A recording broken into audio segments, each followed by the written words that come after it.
오늘 퇴직연금 말고 저에게 상담을 받으셨던 분들 중에 국민연금을 일찍 받으면 어떻게 되냐고 물어봐 주셨어요. 국민연금을 일찍 받는 조기 수령에 대해 영상으로 말씀드리려고 합니다. 국민연금을 받을 수 있는 65세까지 아직 멀었고 곧 은퇴하고 나면 65세 전까지 부족한 생활비를 어떻게 해야 할지 막막하신 분들께 참고가 되셨으면 좋겠고, 원래대로 65세에 국민연금을 받는 것과 60세에 조기 수령하는 것을 비교해 보시면 좋을 것 같습니다. 그리고 시작하기 전에 하나만 말씀드리겠습니다. 오늘 영상을 보시다 보면 그래서 나는 국민연금으로 얼마가 부족하고 개인연금은 얼마나 준비해야 하지? 라는 생각이 드실 거예요. 고정 댓글에 오픈 카카오톡 링크를 걸어놨습니다. 성별과 나이 두 가지만으로 원하는 연금액을 만들려면 대략 어느 정도의 금액이 필요한지 간단하게 확인이 가능하니 지금 바로 먼저 확인하셔도 되고 영상을 다 보고 오셔도 됩니다. 자, 그럼 본론으로 들어가겠습니다. 조기 수령은 사실 아주 단순합니다. 1년을 당겨 받을 때마다 6%씩 줄어듭니다. 최대 5년까지 앞당길 수 있으니까 5년을 전부 앞당기면 30%가 줄어드는 거예요. 원래 연금을 매월 100만 원을 받을 사람이라면 월 70만 원을 받게 되는 겁니다. 여기서 정말 중요한 점이 하나 있습니다. 30%가 깎여 받게 되는 70만 원을 5년 동안만 적용되는 게 아니에요. 다시 말해 65세가 되면 다시 월 100만 원으로 바뀐다는 뜻이 아닙니다. 만약 그렇다면 조기 수령을 안 할 이유가 없지 않겠어요? 평생 70%, 즉 70만 원을 기준으로 물가 상승률이 반영된 연금을 받게 되시는 거예요. 여러분들은 지금 이 이야기를 들으시고 아마 이렇게 생각하셨을 거예요. 아니, 누가 연금을 30%나 적게 받으면서 조기 수령을 신청해? 그런데 2025년 7월 연금 조기 수령 신청자가 처음으로 100만 명을 넘어섰습니다.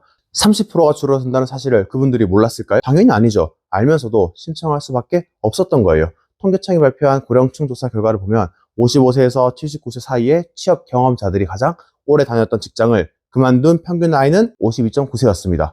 60세에서 65세 정년까지 계속 다닌 것이 아니라 주된 직장은 평균 50대 초반에 끝난 것이에요.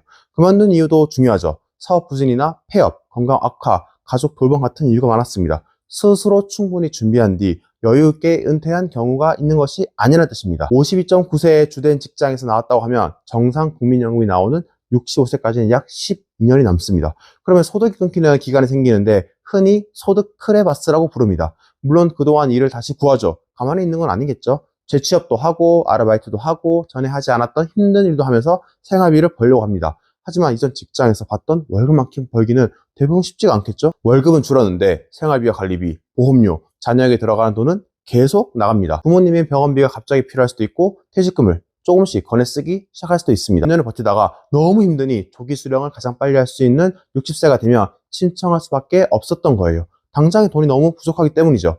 65세까지 기다릴 생활비가 부족하기 때문에 선택하는 것입니다. 100만 명이라는 숫자가 바로 그 현실을 보여주는 거죠. 여기서 많은 분들이 잘못 알고 있는 부분이 있습니다. 30%가 줄어든다고 했죠? 그러면 정확히 어떤 금액에서 30%가 줄어드는 것일까요? 많은 분들이 이렇게 생각하세요. 65세에 받게 될 국민연금이 월 100만 원이라면 그 금액에서 30%를 낮춘 70만 원을 주는 게 아닌가? 설명을 위해서는 간단히 말씀드렸지만 실제 계산은 조금 더 복잡합니다.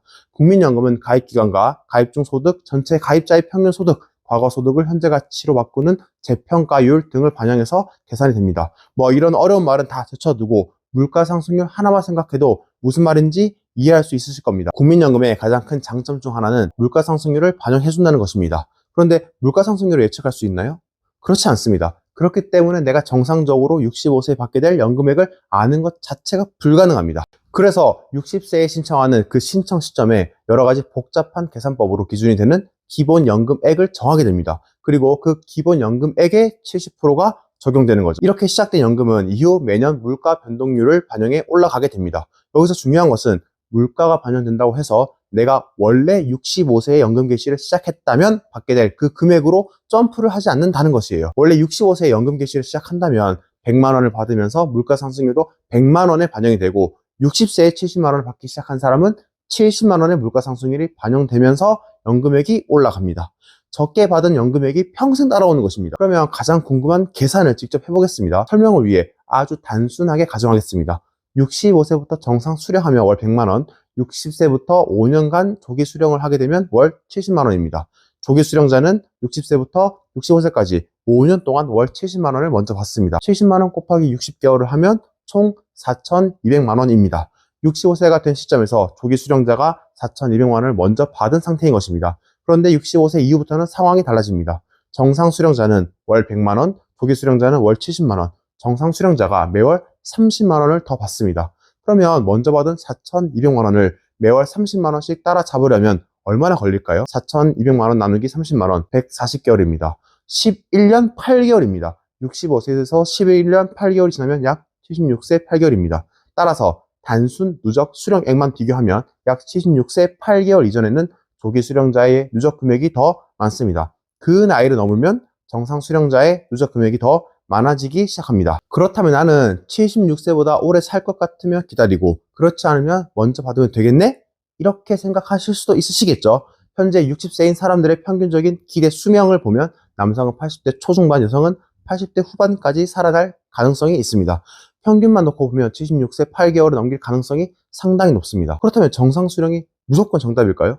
그렇진 않습니다. 더 중요한 문제는 지금 당장 생활비가 있냐는 것입니다. 65세까지 버티는 동안 생활비가 없어서 높은 이자의 대출을 받으시거나 퇴직금을 빠르게 소진하거나 꼭 남겨야 할 자산을 팔아야 한다면 손익분기점보다 더 큰 손실이 생길 수도 있는 거예요. 그러므로 조기 수령을 무조건 잘못된 선택이라고 단정할 수는 없습니다. 조기 수령이 필요한 분에게는 현실적인 생계 수단입니다. 진짜 문제는 그 다음입니다. 한번 상상해 보겠습니다.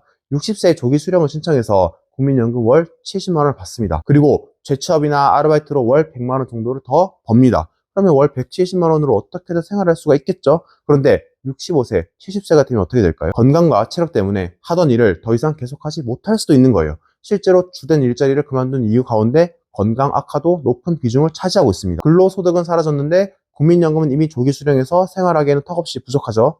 60세에는 국민연금과 부수입으로 버텼지만 70세에는 국민연금밖에 없는 거예요. 이때 진짜 노후 생활비 부족이 시작됩니다. 국민연금연구원의 조사에서 50세 이상이 생각하는 1인 기준 최소 노후 생활비는 월 139만 원 정도였습니다. 적정 생활비는 월 197만 원 정도였습니다. 1인 최소 생활비를 월 139만 원이라고 가정해 보겠습니다. 조기 수령한 국민연금이 월 70만 원이라면 약 69만 원이 부족합니다. 여기에 주거비나 병원비가 많이 들어가면 부족한 금액은 더 커질 수 있습니다. 반대로 배우자 연금이나 임대소득, 퇴직연금이 있다면 부족한 금액은 줄어듭니다. 중요한 것은 모든 사람에게 무조건 월 69만 원의 추가 소득이나 연금이 필요하다는 뜻이 아니겠죠. 내가 필요한 생활비에서 국민연금과 다른 기타 소득을 빼고 남은 금액, 그것이 내가 따로 준비해야 하는 금액입니다. 60세의 30%를 포기하면서까지 안타깝게도 조기 수령을 선택하게 된 가장 큰 이유는 무엇일까요? 국민연금이 나오기 전까지 사용할 생활비를 미리 준비하지 못했기 때문이겠죠. 그런데 이제 와서 또 65세 이후 또는 70세 이후를 준비하지 않는다면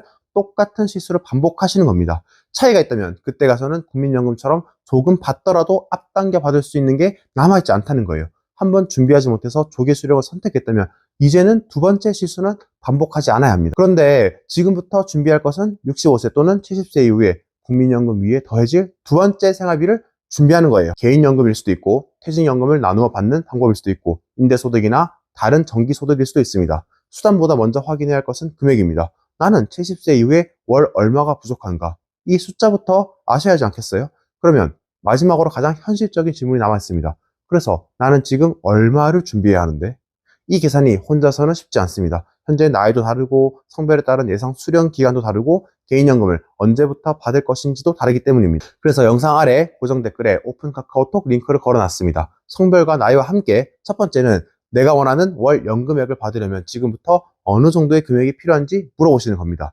두 번째, 반대로 지금 낼 수 있는 월 금액이나 현재 가진 목돈으로 나중에 어느 정도의 연금을 준비할 수 있는지입니다. 성별과 나이만으로 확인하는 금액은 어디까지나 대략적인 출발점입니다. 조금 더 정확하게 계산하려면 납입할 수 있는 기간, 연금을 받고자 하는 시기 등까지도 함께 논의되어야 합니다. 아무런 정보도 모른 채 불안해하는 것과 대략적으로라도 필요한 금액을 아는 것은 완전히 다릅니다. 마결함을 숫자로 바꾸는 것이 노후 준비의 시작입니다. 오늘 영상을 보면서 나도 60세에 국민연금을 조기 수령할 가능성이 있겠다 이런 생각이 드셨다면 조기 수령 자체보다 그 이유가 더 중요한 것을 깨달으셔야 됩니다. 해결할 수 없는 걱정을 하기보다는 할 수 있는 것에 집중하는 것이 더 현명한 행동입니다. 지금까지 최선을 다해 진심을 다해 살아오신 것은 아무도 부정하지 않습니다. 그렇기 때문에 더욱 70세 이후 또는 마지노선으로 80세 이후만큼이라도 마음 편히 남은 인생을 보내기 위해서는 매월 얼마를 준비해야 하는지 지금부터 확인해 보셔야 합니다. 영상 아래 고정 댓글에 오픈 카카오톡으로 연락해 주세요. 다음 영상에서 뵙겠습니다. 감사합니다.